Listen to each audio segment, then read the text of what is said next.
Hey guys, it's Cece, and welcome to Spookathon. So this is gonna be my Spookathon reading vlog, my reading during the readathon that is titled Spookathon. If you didn't watch my TBR, I have 5 books I'm planning to read this week for the 5 reading challenges. There's my TBR.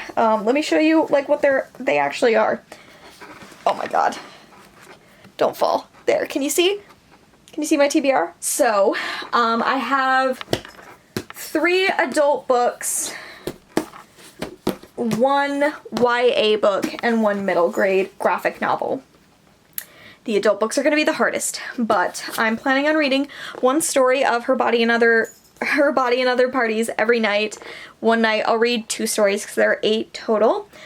That'll make that go a little faster. So the real challenge is these 2 adult books, In a Dark, Dark Wood and Last Ones Left Alive. So I think that these are the ones I'm going to start first, so I can hopefully like make some headway in some of the thicker stuff that I gotta read.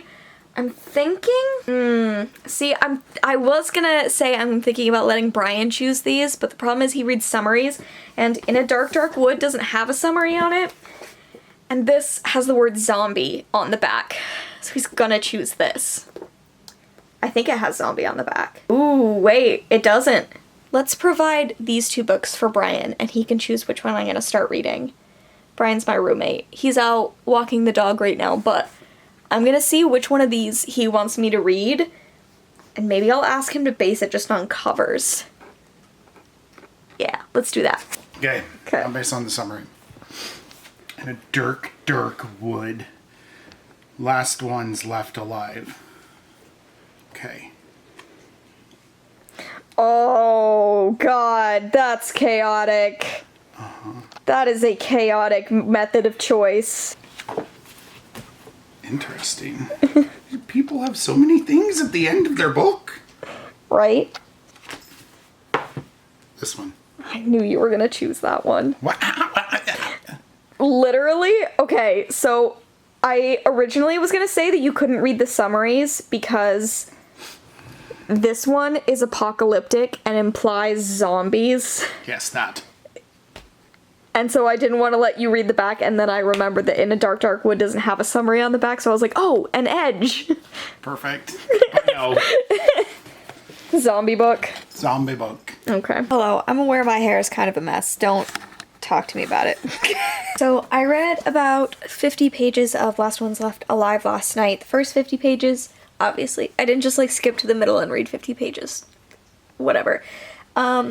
This is a dark book. This is dark.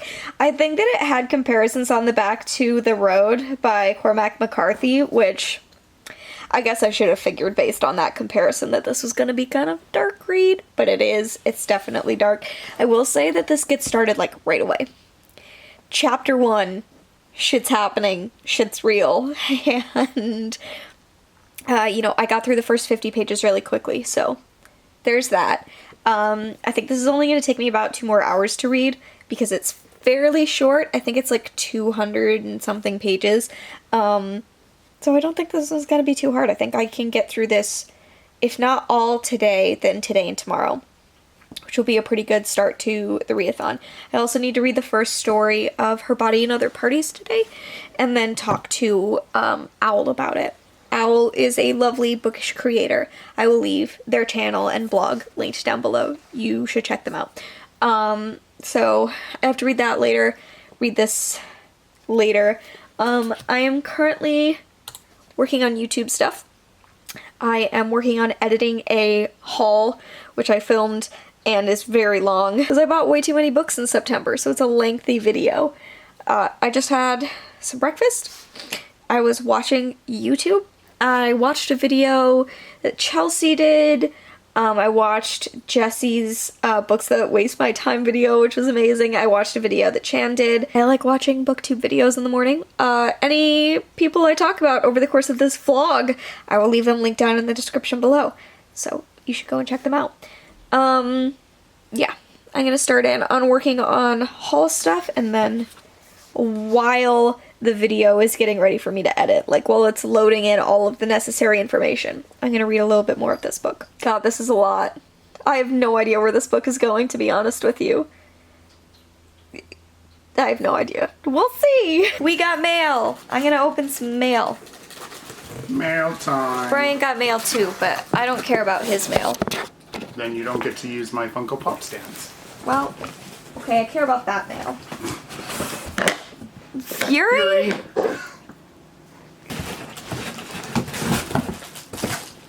Okay. Ah? Is it Dayman? No. Oh. Look.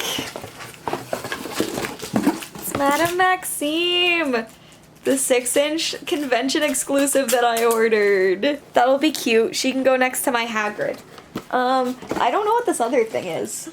It says it's from Barnes & Noble, but I didn't order a book from Barnes & Noble. It's a book. You don't you always forget what things are when they're book shaped. Okay, let's figure out what this is. It's a book. Oh, this is from a friend. I think this was my housewarming gift from a friend. Strange Grace by Tessa Gratton.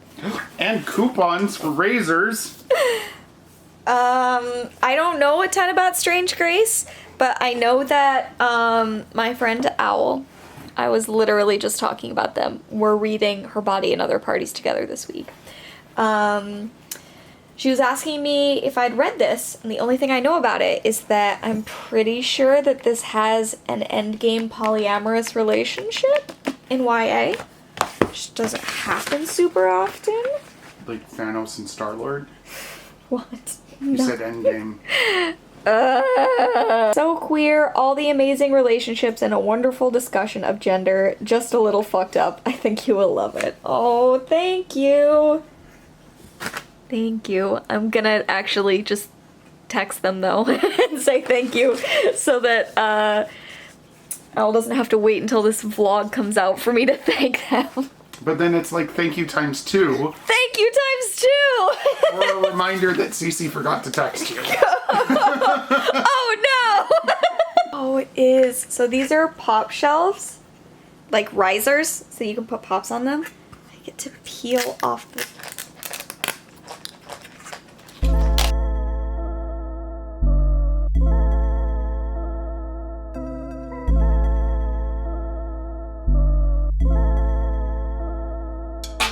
Post on Tumblr that was like, you know my favorite Muppet? Someone was like, what? The one from Sesame Street who really loves numbers. He said, he doesn't count. To which they responded, ooh, I assure you he does. He does.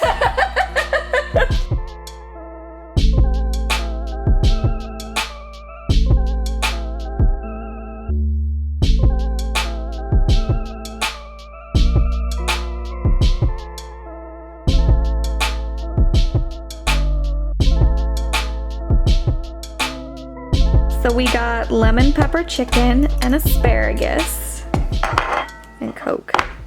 Sponsor us, Coke. And we decided to watch Saw, the most logical movie to watch while you're eating. Yay! Okay, an update on day 1 of reading.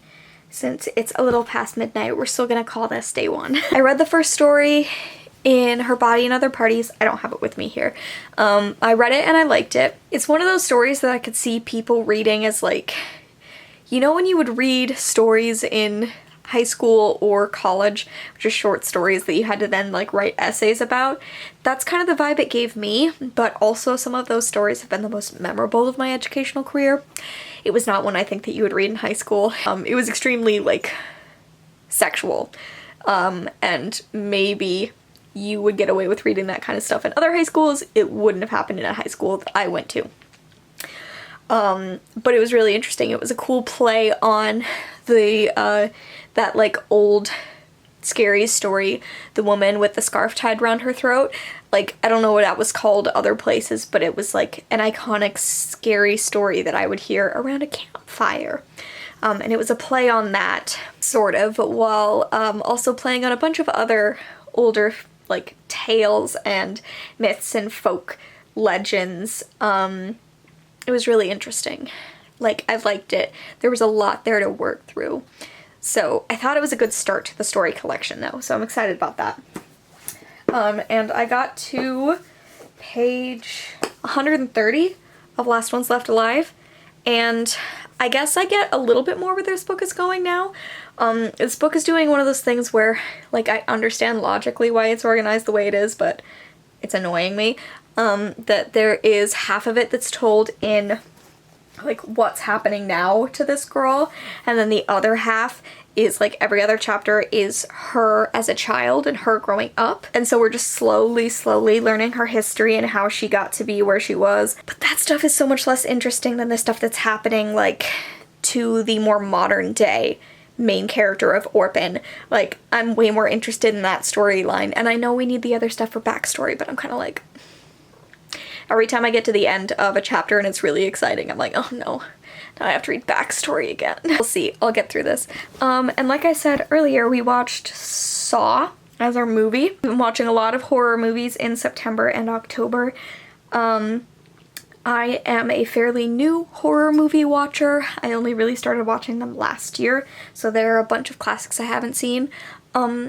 Saw, like...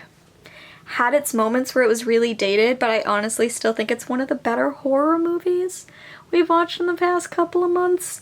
Like, I thought it was really interesting, and I really like Cary Elwes, so he did a good job, but like I said, it's still one of the better ones we've watched.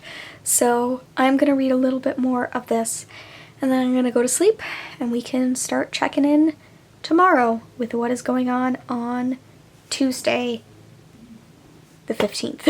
I'm gonna keep it real with you folks. It's Wednesday. I didn't vlog on Tuesday. So, it's only been Wednesday for an hour, but, you know, it means I didn't vlog at all on Tuesday. I had the worst headache ever. I had the worst headache ever on Tuesday, and I spent most of the day in bed, if we're being totally honest. So, there weren't a lot of chances to vlog, because not a lot happened. I finally managed to get rid of the headache a bit in the evening. Brian and I ordered dinner so that we wouldn't have to cook. Oh, there's Leia. She's always gotta make her way in. If you step on my end table, that's where you're not allowed. Yeah, we ordered food and we watched Hereditary, which neither of us had ever seen before, and I just feel truly fucked up by that experience. Dear God. Hi. Okay, bud. Just give me a sec. I did read a little bit more in the evening after watching Hereditary, so I can say that. I read the second story in Her Body and Other Parties, which I liked, but I liked less than the first one. It's a story called Inventory, and it was incredibly short, but it's cool. It's like the inventory is a list of basically the main character doing an inventory of people she's kissed or had sex with, but in the backdrop there's sort of this looming apocalypse that's very connected to her sexual partners, not in that they're the cause, but, like, she's recounting her life through those experiences, and those are in the backdrop of some kind of viral apocalypse. I thought it was interesting, but I didn't love it as much as the first one. I think I don't know. Like, I'd have to read it again. It's such a short story, and I just feel like I didn't get as much out of it because of that. And then I am almost done with Last Ones Left Alive. Leia? No! I'm almost done with Last Ones Left Alive. I have about 60 pages left. It's gonna take me about half an hour to finish it. So I'm going to try to settle in and finish reading this now before I go to sleep. I don't know. It's interesting. This is such a dark book. I'm really hoping that we get a little bit more of something with this main character before the book is over, because I think I need something else from her to feel like this book was worth it. So I'm gonna settle in and finish reading this, and I will check in with you in the morning, and I will finally give this one some attention, because she is demanding it. Hi! If you're thinking, Cece, why are you updating your room again in the middle of the night? This is not the case. I planned on updating earlier. It is the evening, but it's not night. It's just that it just started raining really intensely outside, and so it's dark in here again. It looks nice out. It's just very rainy. See? Do you see the rain? All the rain. And the Leia watching the rain. Her favorite activity. I just took a super cute photo of Leia, just putting that out there. So I have an update. I finished reading Last Ones Left Alive by Sarah Davis-Goff last night. Pushed through, read the last half hour of it before I went to sleep. And this was good. It was fine.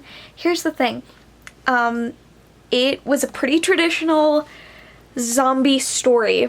I watch a lot of zombie movies. It's a pretty traditional zombie survival story, except for the fact that it has a female main character, and it maintains that similarity to every other zombie story until like the last 3 chapters. And it was really frustrating because the last 3 chapters I was like, wait, this is what I could have been reading this whole time? Why the fuck have I been reading this other part of the story? It's just like this book waited until the end to answer some questions, but those questions just revealed an entire world of more interesting characters and world building that wasn't fully explained. It was just sort of shoddily tacked on so that you're like, wait, is this how this world works? How? When? What? Tell me more about that. So that wound up being really frustrating. I think I'm gonna give this like a 3-star. It's not that it was bad, it's just that if you've consumed a lot of zombie stories, there's not a ton that's new. So yeah, I just got a notification. Thoughts in the patron Discord chat. If you don't know, there's a patron Discord chat. Patrons of a certain level are part of the Problems of a Book Nerd Discord, and we talk all the time. So we were talking today about arcs and whether, like, why you shouldn't buy or sell arcs and, like, that kind of stuff. So we were talking about that. But yeah, first book down! I finished the first book of Spookathon! Hooray! It's sad that it was only a 3-star read, but I think I'll survive. So today I'm going to read another story of Her Body and Other Parties. I think I'm going to start In a Dark, Dark Wood today by Ruth Ware, and see how far I can get into that. And I was going to take a photo, but now that it's raining this hard, I don't really want to go outside and take a photo. So that's not going to happen. Okay, so nothing spooky to report tonight. We didn't watch anything scary. Unless you're talking about, like, the quality of film we watched, that was maybe a little scary.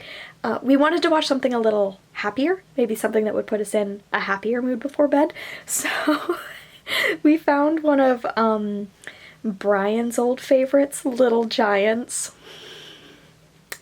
which is, you know, a cheesy kids sports movie from the 90s that has the plot of every other one of those movies. But it was fun. I had a mini meltdown because I couldn't find my external hard drive.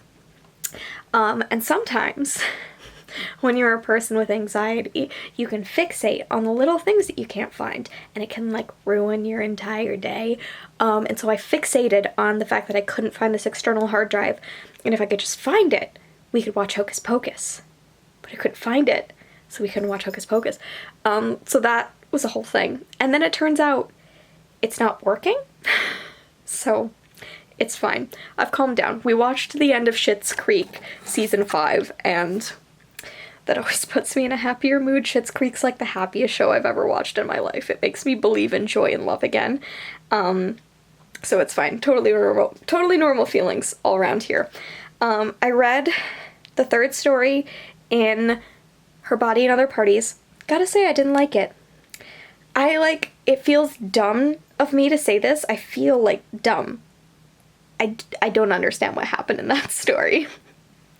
Like, I truly was using every ounce of my English degree brain. I was like, let's really work on understanding this. And it just wasn't happening. I don't know. I don't know if it's a me thing or not.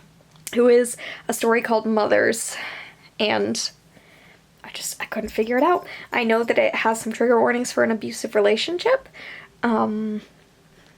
That's all I've got for you. So that was kind of a bust. But I did start reading In a Dark, Dark Room by Ruth Ware. I got about 60 or so pages in, I think. 70, 80 almost. I'm like on page 76 of In a Dark, Dark Wood. And I'm really liking this. I'm like worried about where it's going to go next, but currently the setup is exactly what I like about mystery stories, in that it's sort of seeming like a locked room mystery of sorts. It's about a group of people who have gone away for the weekend for a hen party, but I'm really liking that aspect of it, and I hope that it doesn't stray too far from these people just at this party together. And all the kind of weird stuff that happens during that, because that's like my favorite setup for books like this. I was just talking about it on Twitter that like I think my love of Agatha Christie gave me this love for locked room mysteries and that kind of thing. So really hopeful about this.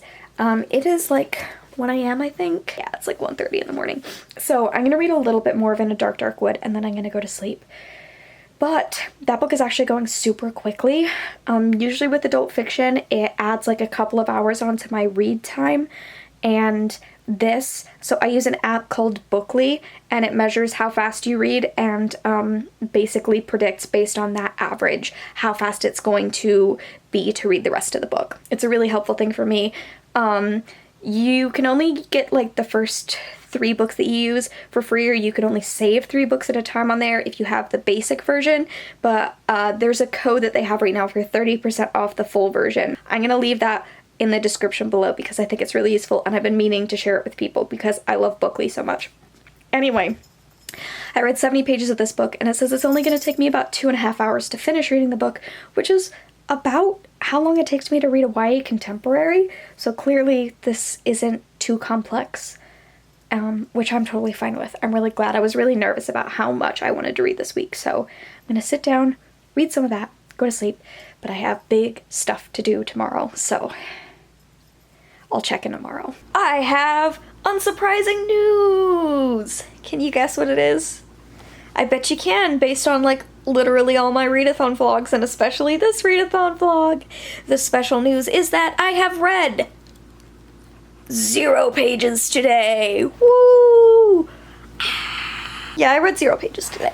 Okay, so yeah, it's technically the 17th for another like 5 minutes. I've been doing so bad with vlogging, especially like readathon vlogging. It's just, I talked about this in my last vlog. Vlogging while dealing with depression is like the worst thing, because sometimes you have really bad days, and having really bad days frequently while you're trying to vlog is not conducive to vlogging. Could mental health just leave me alone, please?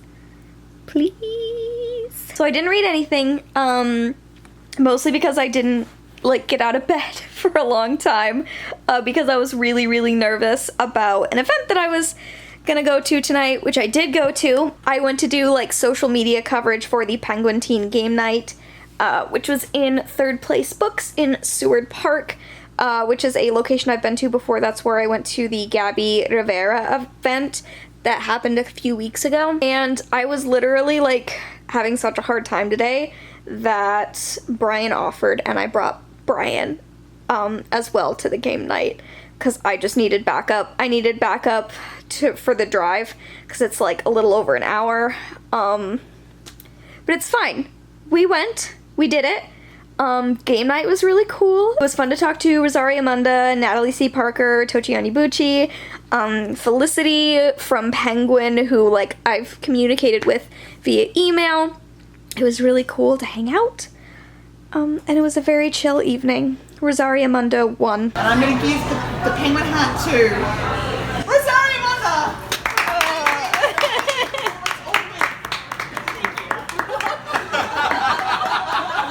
And we played Trope or Nope, and Brian gave a really great answer on why he doesn't like love triangles, and it was fun. It was fun. I was just like having a hard time today with any motivation to do anything. If you want a sign of where my mental health was at today, I started watching Brooklyn Nine-Nine over from the beginning. which was like the show that nursed me through my depression last year. So like that's where I was. I just started Brooklyn Nine-Nine over. So I haven't read anything. I'm gonna settle in. I'm gonna try to read a story from Her Body and Other Parties, see how fast I can get through that. And I have 3 days to finish 4 books. It's gonna be fine. It's gonna be fine. I can get through In a Dark, Dark Wood quickly, then I can read my graphic novel. I'll probably try to read my graphic novel before bed so I feel better about myself. And I will update you when we get to that. Also, you guys can see our little shelf behind me. Isn't it cute? With the Funko Pops and the DVDs. Can you see? It's so cute, isn't it? I think it's cute. Those are the only Funko Pops that are set up. All the rest are back there and up above the desk. We have some on the mantle. Do you guys like our mantle? That's dog face painting. We got that as a white elephant, and that's gonna be above our mantle for like ever. And the rest is just cute. Yeah, that's a random update. Okay, I'm gonna read a little bit now. So, officially like an hour and a half into October 18th, Friday. So I have the 18th, the 19th, and the 20th to finish all these books. It's fine. So I started reading the next story that was in Her Body and Other Parties. And it's like the infamous story from this collection. It's not even a story. It's literally like a novella. It is the Law and Order story, the Law and Order SVU story. And there she is again. Angry that I'm not paying attention to her every single fucking night. Here's the problem. I haven't ever seen a single episode of SVU. Like, I watched a little bit of Law & Order Criminal Intent, I think, with my mom, because she loved that show, but SVU was, like, always too dark for her, so it was never on in the house, and then I never really watched it. So, like, it's retelling, like, it's a fake or reimagined summary of every single episode of SVU, but it just gradually gets more and more surreal, and like I got halfway through and I'm so bored. I don't know what's happening. I just don't understand it, and I don't know if it's just this book is making me feel like an idiot, but like I don't get it. I just don't get it. And there's still so much of this story to go. I'm kind of not jazzed about reading it. So I'm going to read the graphic novel I have, which is Hotel Dare by Terry Blas and Claudia Aguirre. And this is pretty short. It's like a middle grade graphic novel. So I'm going to try to get through this before I go to sleep, and then maybe try to finish this story. Maybe. This blog is such a mess. If I was going to give like one problem with short hair, if I was to identify one problem, it would be that you have to put a bunch of product in it to make it sit the way you want it to sit. And then once you sleep on it, there's no combing out what happens afterwards. It just sticks up at any angle it wants to. And you can't just brush it or hide it with other hair, because there's so much product in it that was holding it like aloft that now it's just like, that's the shape of it. You have to take a whole ass shower, or you're not fixing it. This is one of my many issues. One of my many battles. I've had success since last I updated you. So I started reading Hotel Dare last night, and I fell asleep before I could finish reading it. I just got really tired really fast. But I woke up and I sat on the couch for a while and watched Brooklyn Nine-Nine. And then I finished reading this. Also, I was having like a hard time getting out of bed today, and Brian came in and he'd made me a bagel, and even though he doesn't know how to make my coffee, he'd made my coffee, and it was really sweet, and it really helped me to get going today. It's very sweet.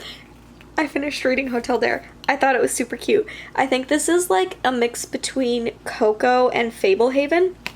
If anyone was a fan of Fablehaven back in the day, it's really cute. It's just a book about a family, a blended family who go on weird interdimensional adventures and learn to love each other.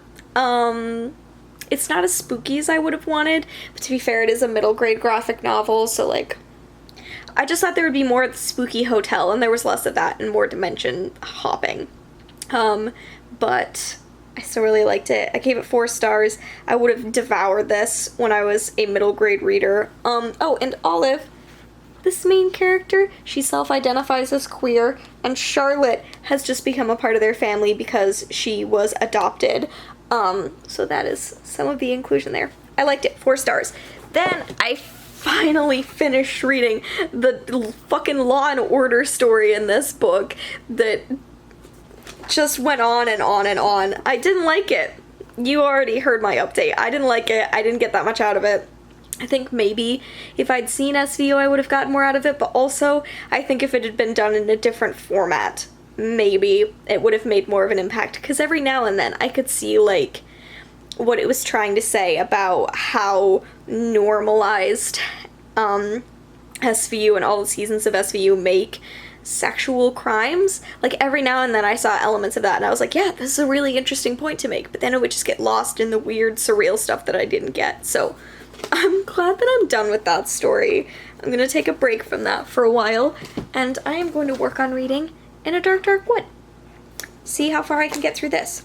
I'm also currently trying to make plans to go see Frozen, the Broadway show, when it comes here on tour, with a friend from Canada who I have known through the internet since, since high school. So, pretty hyped about that as well. But it's a Friday, which means it is movie night. Every single week, Brian and I go see a movie on Fridays because we have a Regal unlimited pass, so we pay a fee every month. We get to go see movies every single week.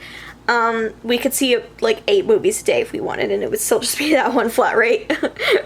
Regal, sponsor me. But yeah, we're gonna go see Zombieland 2 Double Tap, which I am psyched out of my mind about because I love Zombieland. This is one of my most like hyped movie releases of 2019. I can't wait to go see this movie tonight. Okay, planning and reading. That's what I'm gonna do now. Okay, I just wanted to talk real fast about this jacket because I'm obsessed with it, and like I don't know where else I'm gonna have a chance to show off this jacket. So I got this. I thrifted this jacket. Thrifted it a while ago. It's like a vintage, as far as it's like from the 90s or early aughts Disneyland jacket, and then it has this embroidered back, which is adorable, but then it's also sweatshirt material on the inside and water resistant on the outside. And I just like to say that this is literally in my like top 5 of things I've ever found at a thrift store or at a secondhand store. I'm obsessed with this jacket, and I'm even more obsessed with it knowing that I'm going to Disneyland in November of this year. Like, it's perfect. Good morning, my lovelies. It is Saturday, October 19th. Oh my god, I did it. So I have today and tomorrow to finish this readathon. And I have 2.5 books to read. Well, no, like 2 books total, because I am almost halfway through In a Dark, Dark Wood, and I'm over halfway through Her Body and Other Parties, which means the only full book I have left to finish is the YA book that was on my TBR, All the Bad Apples. So, like, if we're rounding up 2 books page count-wise, I have 2 half books and 1 full book to finish. I read a bit more of this yesterday, but not a ton, because of dinner and because of going to a movie, which we did. I'm gonna save my review of Zombieland 2 until Brian comes back out here and he can discuss it with me. But I enjoyed it, so I'll save that. We also watched Scooby-Doo and the Ghoul School, which I own on DVD. It is a long-term goal of mine to eventually own, like, all Scooby-Doo media that currently exists on it, like, in some kind of physical format. So I own a lot of Scooby-Doo related items, and so I have Scooby-Doo and the Ghoul School on DVD. We watched that. I had completely blocked out that Scrappy was in it, but it was fine. It's always fun to watch a good 80s cartoon. And today we've been catching up on The Good Place. And digging through boxes trying to find stuff. It's a continued journey. So I am sitting here, I'm gonna try to read as much of In a Dark, Dark Wood as possible. Hopefully try to finish this. And then tonight we have to go grocery shopping. And I need to finish checking up on my external hard drive, which I think Brian figured out how to get all the stuff off of it. I just need to look through and make sure there's nothing like really intense missing. So that problem is hopefully worked out. But I'm going to sit here and read. This got a little bit spookier yesterday, just a tiny bit spookier. And so I'm really hoping that it continues on down that track because, like, I'm into all the characters. I get what's happening now. Now I just want it to speed up a little bit and get to some more of the spooky stuff. Hi, this is a really awkward shot in the car, but we wanted to talk about Zombieland Yes. to double tap before we go into the Funko store, which is what we're sitting in front of. Yes. Okay, what do you think about Zombieland 2? I think overall I liked it. It was a lot of fun. My hot take is that the beginning was a little bit too extended. The setup for it seemed a little bit strange on pacing. Yeah. But once they got into it, it was a lot of fun. It was a lot of fun. Yeah, like the narration definitely felt like dated to me. It definitely felt like a movie that came out in 2009. Yes. Because we don't really do that anymore, so I know that both of us were a little taken aback when he started narrating, because like, I know he narrates the first one, but... But it was weird. Like, it was weird, that moment. It was like... What is happening? What's going on? What's this going on? feels a little hokey. But then, you know, once you get back into it, once you remember, like, oh, yeah, that's how they did the other one. And okay, yeah, and he's still in the zombie apocalypse, so of course he'd still narrate. He'd still be narrating. Yeah. They haven't caught up on pop culture in Z-Land. Yeah. One thing that I wasn't too, or as impressed with was Abigail Breslin. Yeah. Like... Yeah, she was only okay. Yeah, she was all right, but just like her performance didn't seem as into it as the other characters. It definitely seemed like she got into the first Zombieland because she was a kid and she wasn't necessarily enthused to be back. Yeah. Like everybody else had clearly been into the first one. And I don't know. I feel like the writing of her character being like, I'm kind of done with this, was reflective of her actual feelings on the film. Yeah. I think I wrote in my Letterboxd review that I couldn't believe, like, of how many new characters we added. None of them appeared to be queer, but specifically, how was have a gay experience not at the top of Abigail Breslin's to-do list? Yeah. Yeah. I mean, she's only now turning 18, so maybe it's like number 6. Maybe it's number 6. Yeah. I was just like, you're gonna immediately go find a hippie? Like, I know that dick is limited in the apocalypse, but like, come on, kiss a girl. Do what you gotta do, Abigail. Zombieland. Limited dick. There were a few things in here where it was trying to play towards its original like format that didn't really work as well. It didn't work as well. Mostly like the zombie kill of the month. Yeah. Zombie kill of the year thing. Like, Yeah, it felt a little tired when they were doing it in this one. Yeah. It didn't help that the production quality on those cutaways was not as high. good. Yeah. And so that was problematic. Yeah. Ultimately, I liked it. I don't think it was as good as the first one. Yeah. Like, it's hard to top the first one. The Yeah. first one's really, really good. The first one's especially one of my favorites. like the first couple times you watch it. Yeah. It's really, really good. So I really like this one. I do recommend you see it. Yeah. But if you go in there expecting it to top the first one, then, you know, learn how to manage your expectations. Yeah. Because that's ridiculous. How often do sequels match how good an original is when an original is just like really, really good? Terminator. Aliens. No, not Aliens. Aliens was better than Alien. Hot take. Oh my god. Everyone says that Aliens is better than Alien. Comment below if you think that Aliens is better than Alien so that we know who the smart people are. You're just going to cut that out, aren't you? I might. Okay.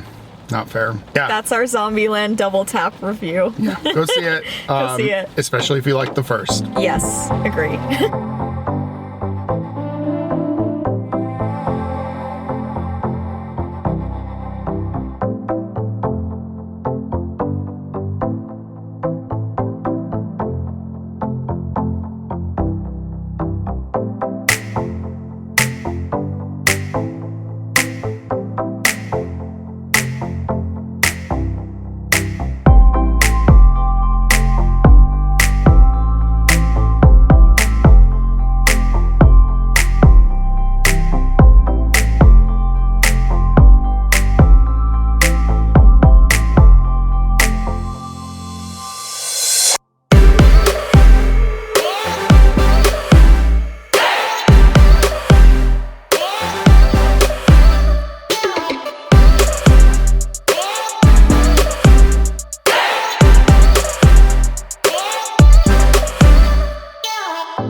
So we are back from Funko HQ, and it is, by the way, Sunday. It's now the last day of the readathon.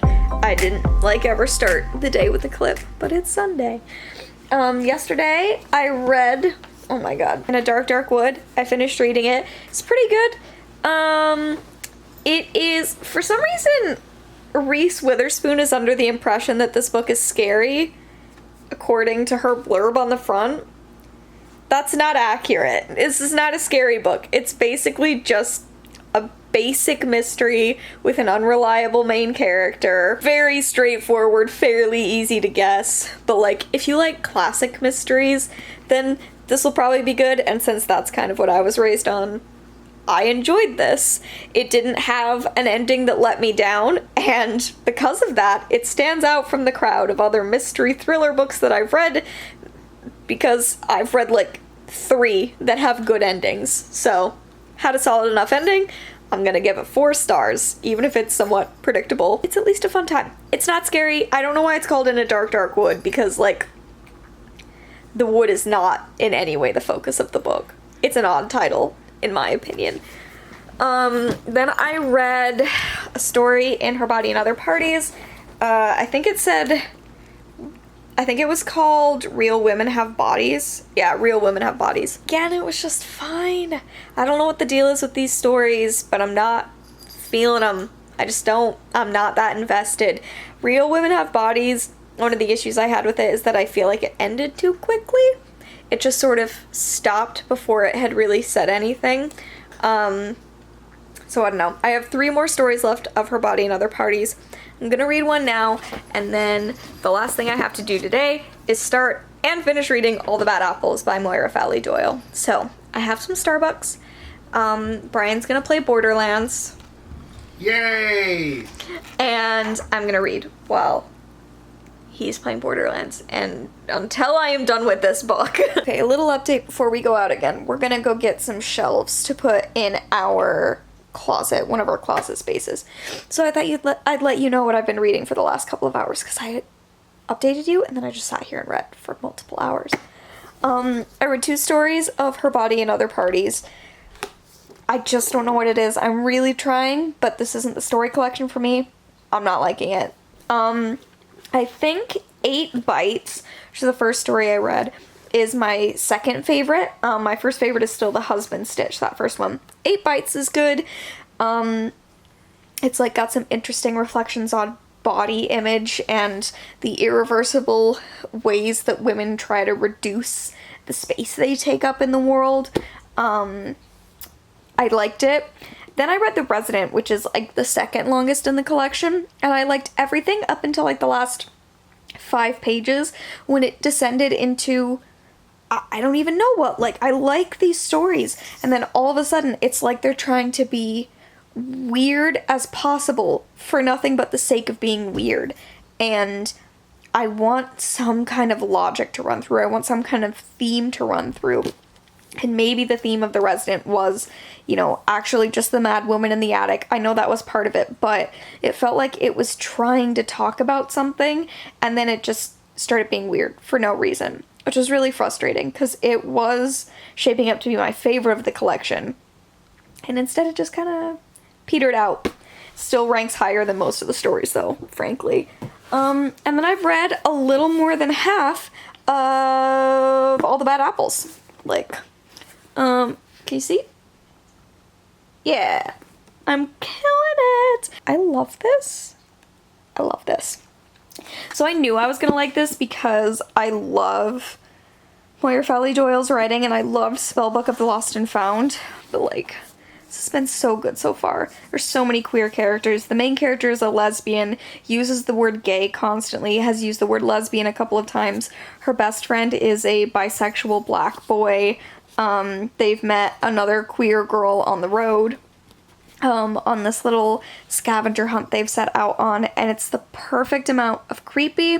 It's set in all these different places in Ireland. There's this historical ghost story, this historical curse that you get in little bits and chapters, and it's perfectly haunting and just like, this is the ideal October read. I am so glad I decided to read this in October instead of waiting until next year or waiting until, like, you know, the beginning of 2020. No, this is the perfect book for this time of year.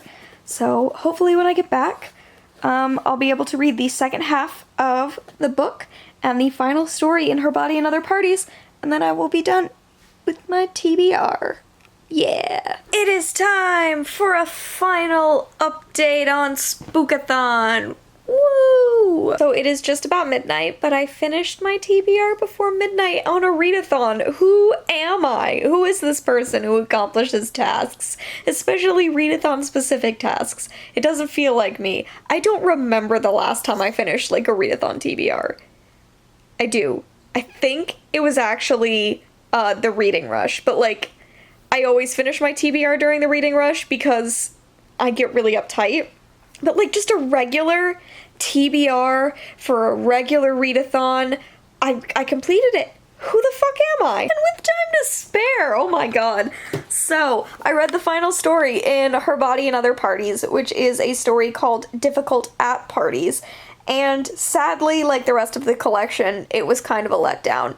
I was just disappointed by this. I just felt like all of the stories were trying to cling to a sense of meaning, and none of them ever really found their way to that meaning, which was really frustrating as an experience, like, as a reader, that I kept looking for meaning and kept finding these threads, and then stories would just conclude, or they would just veer into such bizarre territory that I couldn't understand the point that was being made anymore. And it just made for a frustrating reading experience. I think this is like a mid-star range book, like a 3-star, because there was some writing craft here. It was well written, it was engaging and visceral, and I think that those are signs of a book well written. I just couldn't get the meaning out of these stories that I wanted to, at least besides like the first one. So that's kind of a bummer, but let me talk for a moment about All the Bad Apples by Moira Fowley-Doyle, which, God, it is a miracle that I didn't, like, start sobbing reading this. I was crying a little bit, even with Brian sitting right next to me while I read. I was sitting here crying just quietly. I think under different circumstances, I probably would have sobbed through the end of this. This is, like, an essential book. It's an essential book, but also one that I know is going to be hard to recommend because there are so many triggers here that I want people to be aware of going in, but I also, like, at the same time want to say this is essential reading. It's difficult. Okay, sitting there wasn't super comfy. We're gonna try to finish this here. So, All the Bad Apples. This is a story about inherited trauma. That's very much inspired by real events that happened in Ireland.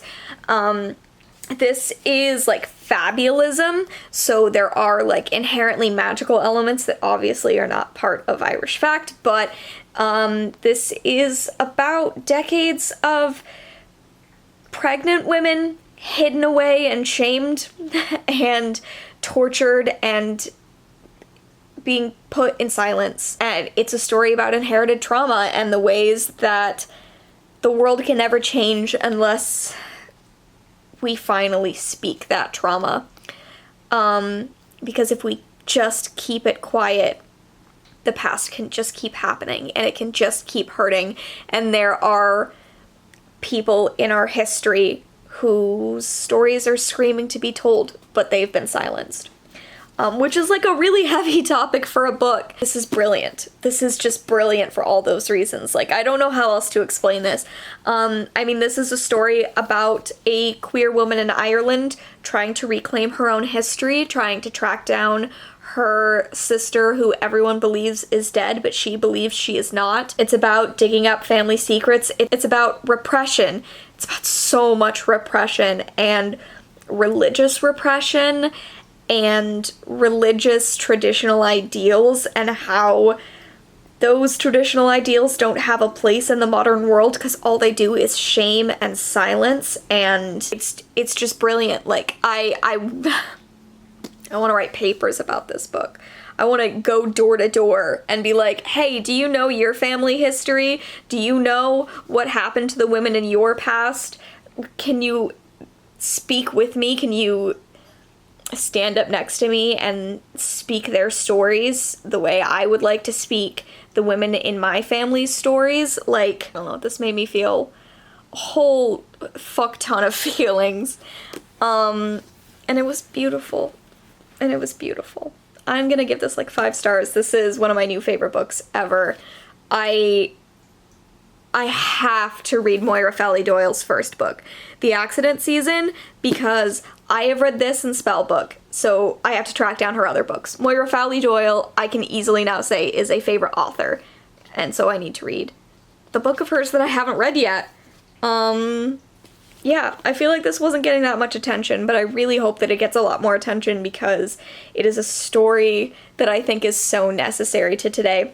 I'm gonna leave a list of triggers as much as I remember them for all of these books down in the description below. Please read through them if you're thinking about reading these books, especially for this and honestly, especially for Her Body and Other Parties, because these are both fairly triggering reads, but All the Bad Apples is just an absolutely brilliant work of fiction and one of those books that's a reminder of the power of YA.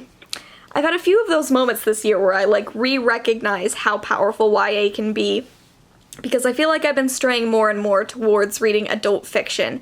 And then every now and then these YAs, like, they capture me again and they remind me why I love this age group of fiction so much because there's so much to be said here. I'm so grateful that young adults have access to books like this. So yeah, I liked it. And that is the end of Spookathon! I did it! Oh my god, holy shit. I hope you've had fun watching along this week. I know there's been a ton going on. I know this is probably like such a long ass vlog, so thank you for watching it and following me along reading, going on adventures, and watching scary movies. Yeah. I hope you enjoyed, and I will see you all in another video very soon. Bye!